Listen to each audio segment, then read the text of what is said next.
I went to the University of Chicago and I saw a presentation of Leo Strauss's Natural Right and History, a celebration, a 50-year celebration of natural right and history.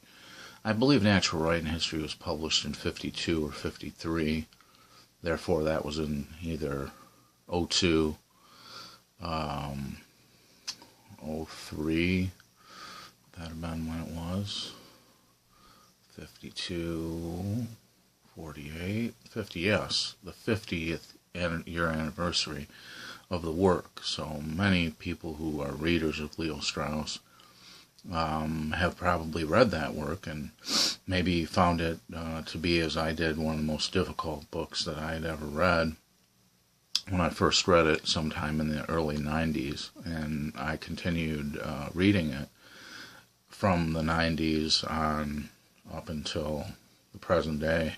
I still read it. So it's not, if some scholars have had trouble understanding the work or have found it to be an almost impenetrable work, then that shouldn't surprise them, because the author was brilliant and his works are challenging and thought-provoking. And so it's worthwhile reading for anybody who would like to read it. One thing that one is struck by immediately when one reads the work is the fact that the author of the book was a German immigrant and someone who had mastered the English language to the point that he could write poetic sentences in English which were almost perfectly written, which is, I think, a striking feature of all of his work, but especially Natural Right and History, which ended up being very important to the conservative movement in the 1950s. It gave intellectuals like William F. Buckley and Russell Kirk and others around that time, it gave them the grist for their conservatism. But conservatism, the question would be, is Leo Strauss a conservative, or is he a revolutionary, or is he a revolutionary conservative, or a conservative revolutionary? And I think there might have been a time in his life when he was a revolutionary conservative, and then that kind of transitions in his later work into revolutionary conservatism. So there's a kind of a paradox in the work, if you will.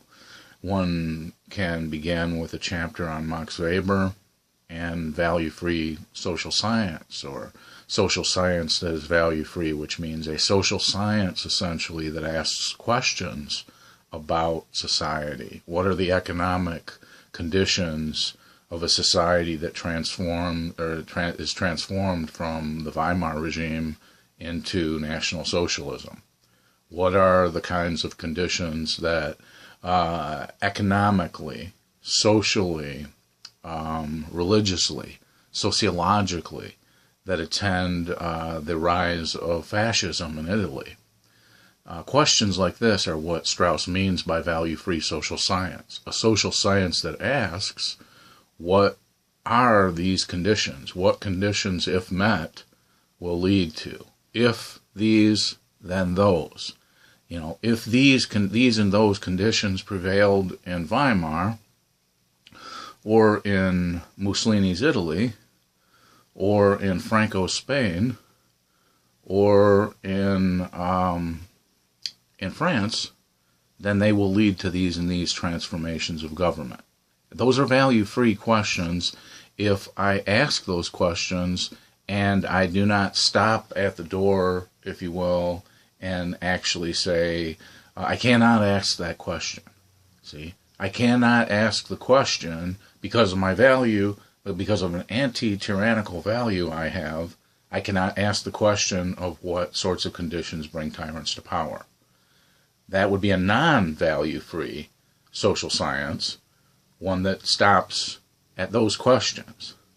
But one that is value-free is the meaning of value-free in that case has nothing to do with what we would think of value-free, like going to the store and something being value-free or something being having a value. The value in question is the moral esteeming of the individuals involved.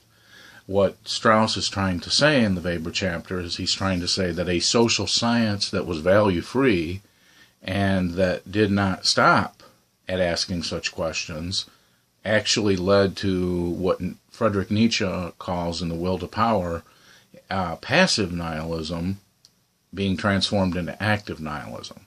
Passive nihilism was the kind of belief in nothing or the kind of loss of religious faith or belief in religion generally and moral value generally in Weimar that led to its renunciation or nihilism. So Strauss said value-free social science had to be rejected on the Weber model because Weber's value-free social science led to nihilism. Nihilism was 1933 to 1945.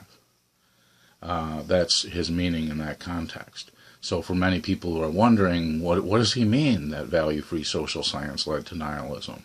What is nihilism in that context? And I think it's quite clear that what Strauss meant was Hitler Germany was the nihilism, the active nihilism in Nietzsche's language, that had been transformed from the Weimar regime, which was passive nihilism. So Strauss said that had to be rejected.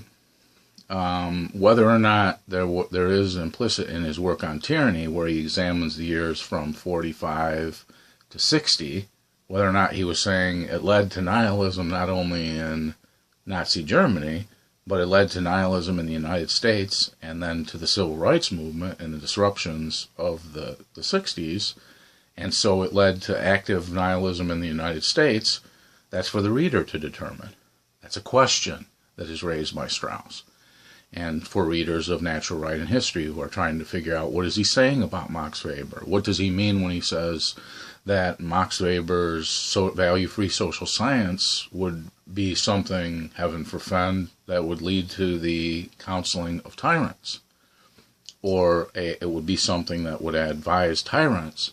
Well, if tyrants were to want to create conditions such that a nihilistic breakdown of the values of a country, say its constitutional values or the Bill of Rights, were to occur, then it could be that starting with that kind of value-free science or that kind of perspective in the sciences would also lead to that kind of nihilism in a country other than Germany, in a country other than Italy, in a country other than France, in a country other than Spain. And this also is part of his meaning in Natural Right and History. But Natural Right and History is one of the most important books to be read. It should be read historically. It should be read as what kinds of things were going on during the time period that Strauss is referring to, not necessarily as an ahistorical work, but he means to show that an ahistorical kind of ahistorical science can actually be attained, where the scientific knowledge then would apply to almost any set of conditions, because all conditions in all countries, sociologically speaking, sociology is the arrangement of institutions in a country for whatever the purposes of the people who found the institutions are for.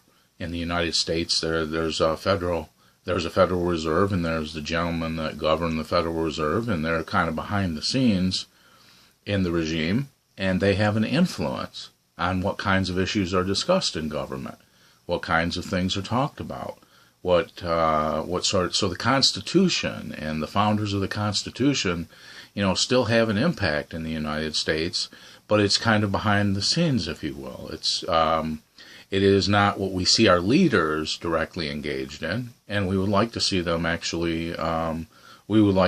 more occupied with certain issues. We'd like to see them reading books like Leo Strauss's Natural Right and History, if they're concerned with the kind of country they live in, and if they're concerned in what they want that country to be. Every politician asserts that the country is one way, but it ought to be another way. The country is, what politician is going to run for office in the United States and say the country is exactly what it should be? because who's going to elect that person? Because he doesn't need to make any change then. So people would say, well, then why are you running for office? So our leaders need to familiarize themselves with political philosophy, political theory, and the history of those disciplines, at least the history of the American founding, because that is essential to what they're doing. See, to understand what you're doing in American government, you have to understand what the founders were thinking of when they founded the government. And when they founded this government, like Aristotle, who studied 158 constitutions, he didn't just study a constitution, the Constitution of Athens, for example. He studied 158 constitutions, and the founders, similarly, studied every constitution known to them in history and every government known to them in history, because they realized they were making a new government.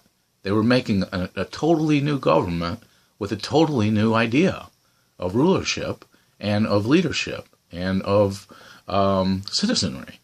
So these questions are essential, not just to the professors in the university, but to the citizens of the United States and to the leaders of the country, whether they be the leaders, eminence gris, as we call them, the leaders behind the throne, or the leaders who are directly involved in government, presidents, vice presidents, Supreme Court members, members of Congress, and so on. In order to protect the nation in times of crisis like 9/11, they need to familiarize themselves with how to react in situations like that, how to organize the resources of a government in order to properly investigate something like 9/11.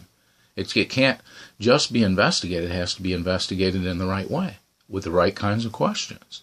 Otherwise, the government is insecure, and the people have reason to be dissatisfied with the leaders.